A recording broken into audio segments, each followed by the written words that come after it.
दोस्तों, आपको स्वागत है आपके अपने चैनल मैथ टीचिंग में। आइए आज हम लोग आगे और मैथ का ऑब्जेक्टिव के बारे में चर्चा करते हैं। बिहार बोर्ड 10th का मैथ का ऑब्जेक्टिव हर एक चैप्टर का हर एक टाइप वाइज आपको बताने वाले हैं। आज हम लोग दो संख्याओं के गुणनफल और उसके एलसीएम और एचसीएफ के गुणनफल पर आधारित ऑब्जेक्टिव क्वेश्चन का बात करने वाले हैं। ठीक है, जितना जितना आप लोगों को हो सके तो वीडियो को प्लीज़ शेयर कीजिए, सब्सक्राइब कीजिए और लाइक करने का प्रयास कीजिए। ठीक है, देखिए दो संख्याओं का गुणनफल जो होता है उसके एचसीएफ और एलसीएम के गुणनफल के बराबर होता है। मान लीजिए एक संख्या ए है, दूसरी संख्या बी है, तो दोनों का गुणनफल जो होता है एचसीएफ गुने एलसीएम के क्या होते, बराबर होते। अब देखिए इसी को आपको ऑब्जेक्टिव में पूछने का जो तरीका है, उसका ऑब्जेक्टिव में इसी को घुमा के वो पूछते हैं। कई बार पूछे गए हैं। देखिए जैसे आपको कहेगा एलसीएम ऑफ ए बी बराबर क्या होता है, एलसीएम ऑफ ए बी बराबर क्या होता है। तो एलसीएम ऑफ ए बी बराबर जो होता है आपका ए गुना बी का मतलब हुआ दो संख्याओं का गुणनफल बटे एचसीएफ ऑफ ए बी। इसी को कई बार पूछा है, कहेगा एचसीएफ ऑफ ए बी बराबर क्या होगा, तो ए गुना बी दो संख्या का गुणनफल बटे एचसीएफ ऑफ ए बी का होता है।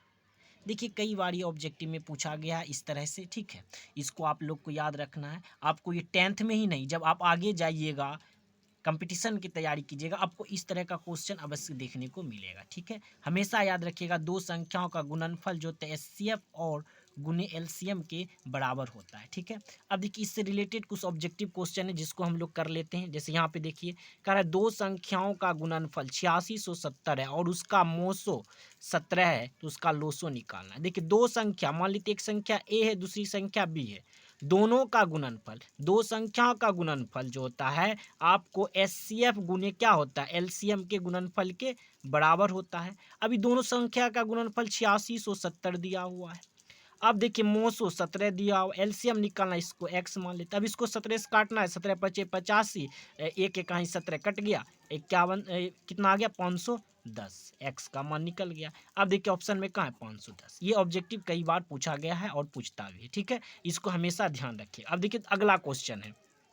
अगला क्वेश्चन क्या कह रहा है, दो संख्या ए और 18 का लोसो 36 है, तो मोसो 2 है, तो ए का मान निकाले, मतलब दूसरा संख्या आपको निकालना। हमेशा याद रखिए दो संख्याओं का गुणनफल जो होते हैं, ठीक है, एचसीएफ और एलसीएम के गुणनफल के क्या होते हैं, बराबर होते हैं। ठीक है, मान लीजिए ए का मान ए ही दे दिया, बी का मान 18 दे दिया है। ठीक है, लोसो इसका जो होता है लोसो कितना दे दिया है 36। ठीक है, मोसो कितना दे दिया है 2। आपका ए का मान कह रहा है निकालने के लिए। ठीक है, अब देखिए इसको काटते हम लोग, 18 दूनी 36, ये बराबर कितना निकल गया 4, ये हो गया। ये देखिए कभी कभी आपको ऑब्जेक्टिव में देगा, या तो कभी कभी दो नंबरा जो पूछता है उसमें भी आपको दे सकते हैं। ठीक है, अगला क्वेश्चन देखते हैं हम लोग। कह रहा है यदि एक संख्या x है, दूसरी संख्या 45 है और ये दोनों का लोसो 90 है, मोसो 5 है, तो एक संख्या जो x है, x का मान निकालना है। तो फिर वही लगाना हमको, दो संख्याओं का गुणनफल जो होता है एचसीएफ और एलसीएम के गुणनफल के क्या होता है, बराबर होता है। तो मान लीजिए एक संख्या x है, दूसरी संख्या 45 है, एचसीएफ आपका 5, एलसीएम 90 है। ठीक है, ये ऑब्जेक्टिव में कई बार आया हुआ है। देखिए इसको काटना, 45 दूनी क्या होता है 90, x बराबर कितना निकल गया 10, ये हो गया। ठीक, हमेशा याद रखिएगा दो संख्याओं का गुणनफल जो होता है उसके एचसीएफ और एलसीएम के गुणनफल के क्या होते हैं, बराबर होते हैं। ठीक है, अब देखिए आगे है, दो संख्याओं का गुणनफल 2166 है एवं उसका मोसो 19 है, तो लोसो, अब इसमें क्या कर दिया, लोसो निकालने के लिए पूछ गया, तो उससे हमको घबराना नहीं है, हमेशा याद रखना है दो संख्याओं का गुणनफल उसके एचसीएफ और एलसीएम के गुणनफल के क्या होते हैं, बराबर होते हैं।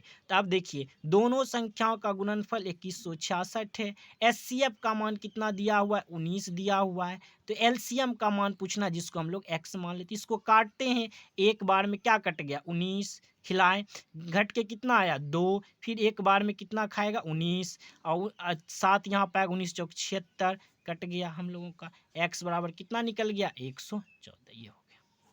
देखिए हर बार बिहार बोर्ड में इससे रिलेटेड जो है 10th में ऑब्जेक्टिव एक आना तय है। हमेशा आप इसको अच्छी तरह से वीडियो देख लीजिएगा, जितना हो सके इस वीडियो को शेयर कीजिए अपने दोस्तों के साथ।